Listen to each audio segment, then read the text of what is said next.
नमस्कार विद्यार्थी मित्रांनो. तर भंडारा जिल्ह्यातील परिसरातील अनेक ठिकाणांची माहिती देण्यासोबत आज मला असं वाटलं की इतिहासाची पण आपल्या म्हणजे चर्चा करणं गरजेचं आहे. तर पहा, मी इतिहास या विषयाची माहिती एमपीएससी यूपीएससी साठी स्पर्धा परीक्षेवाल्यांसाठी आहेतच आहे, पण प्रत्येकासाठी आहे. तर दुसरं महायुद्ध कधी झालं, सुरुवात म्हणजे एकदम विश्वसनीय माहिती, विश्वसनीय सोर्सेसच्या आधारे मी तुम्हाला देणार आहे. जे पुस्तकातून देणार आहे ते पुस्तक पहा. इयत्ता 10वीचं अगोदरचं पहा, हे पुस्तक इयत्ता 10वीचं आहे आणि ह्याचं वर्ष पहा 1984 आहे. 1984 म्हणजे या पुस्तकाला आता 42 वर्ष होत आणि याचं मुखपृष्ठ असं आहे. हे असं तुम्ही पाहिलं असेल ज्यांनी अभ्यास वगैरे, हे असं आहे. ठीक आहे. तर याच्यातून आपल्याला माहित पडेल की नेमकं, तर या प्रकारच्या पुस्तकातून आपण अभ्यास केला तर तो विश्वसनीय असतो. तर पहा, दुसऱ्या महायुद्धाची सुरुवात कधी झाली, तर जर्मनीकडून कधी झाली, तर 1 सप्टेंबर 1939 हे या पुस्तकात लिहिलेलं आहे. या तुम्हाला काही पाहिजे तर मी याची PDF सुद्धा पाठवू शकतो. तर 1 सप्टेंबर 1939 तर कधी झाली आणि का झाली, तर जर्मनीने पोलंडवर आक्रमण केलं म्हणून झाली. जर्मनीकडून झाली एक प्रकारे, आणि त्याला करायचंच होतं, संपूर्ण जगाचा हे बनायचं होतं, हुकुमशाह बनायचं होतं हिटलरला. कारण तो स्वतःला आणि स्वतःच्या जर्मनीला खूप सर्वश्रेष्ठ समजत होता.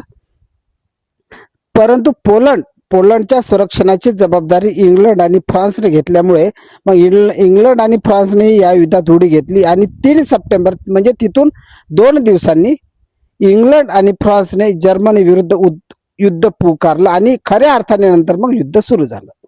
तर या युद्धाचा शेवट पहा कधी झाला, कारण या युद्धाचा जो शेवट आहे ना, युरोपसाठी वेगळ्या दिवशी झाला आणि संपूर्ण जगासाठी वेगळ्या दिवशी झाला.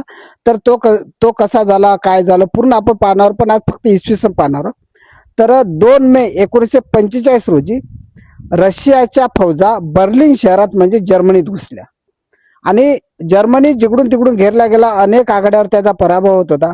हिटलरला वाटलं जर्मनीला आता आपली काही धडगत नाही, आणि मग 2 मे 1945 बर्लिनमध्ये रशियाच्या फौजा घुसल्या आणि 7 मे 1945 रोजी जर्मनी बिनशर्त पा याच्या शब्दामध्ये फरक जाणून घ्या. बिनशर्त शरण येणे आणि शर्तीशय शरण येणे याच्यात फरक आहे, ते पाहणार आपण.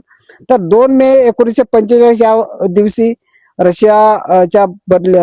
रशियाची सेना बर्लिनमध्ये घुसली. त्याच दिवशी सकाळी हिटलरने आत्महत्या केली. 7 मे 1945 जर्मनी बिनशर्त शरण आला. त्यानंतर 9 मे 1945 रोजी फक्त युरोप पुरता दुसऱ्या महायुद्धाचा शेवट झाला. परंतु त्यांचा जो मित्र होता जर्मनीचा आणि इटलीचा जपान, त्यांची घोडदौड सुरूच होती. तो कुणाला जुमानायला तयार नव्हता. यानंतर मे पासून तर ऑगस्ट पर्यंत जपानचं इकडे तिकडे युद्ध चालूच होतं. तर शेवटी जपानला सांगूनही जपान काही समजायला तयार नव्हता. हिरोशिमा नागासाकीवर अमेरिकेने बॉम्ब टाकले आणि त्यानंतर जपान सुद्धा शरण आला. आणि मग जपान आणि संपूर्ण जगासाठी युद्धाचा शेवट कधी झाला, ऑगस्ट महिन्यात 10 ऑगस्ट 1945 रोजी या युद्धाचा शेवट झाला. हे या पुस्तकात दिलेल्या माहितीवरून सांगतो मी. तर या प्रकारचे सोर्सेस वापरा. आपल्याला जर खरंच अभ्यास करायचा, अभ्यास खूप करणं याच्यापेक्षा तो अभ्यास स्मार्ट करा, चांगल्या पुस्तकातून करा आणि एकदा वाचलं की वारंवार वाचत चला. कारण 3 वेळा जर एक पुस्तक डोक्यात राहते, ठीक आहे. यानंतर सुद्धा या प्रकारचे मी व्हिडिओ बनवत राहील. ठीक आहे, धन्यवाद.